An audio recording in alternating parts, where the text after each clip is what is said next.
সজীব, তোর সাথে এই মেয়েটি কে আমি জানতে চাই।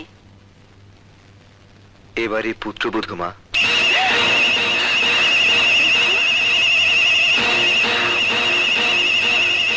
পুত্রবধূ এই বাড়ির?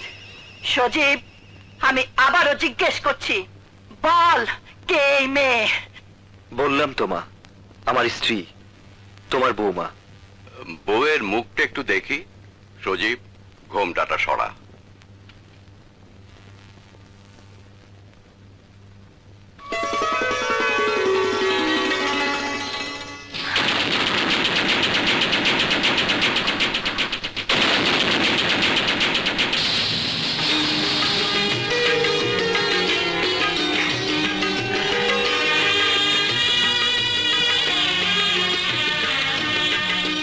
মাশাআল্লাহ, কি সুন্দর, যেন পূর্ণিমার চাঁদ। গায়ের রং তো কাঁচা হলুদের মতো। চুপ করো। সালমা, তোর ছেলে আমাদেরকে এভাবে অপমান করবে আমি ভাবতেও পারি না। ওহ নো মা, এতে সজীবের কোনো দোষ নেই।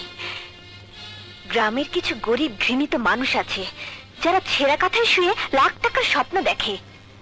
এই মেয়ে, তুমি যদি ভেবে থাকো তোমার সেই স্বপ্ন পূর্ণ হবে, তাহলে বলবো তুমি খুব বোকা।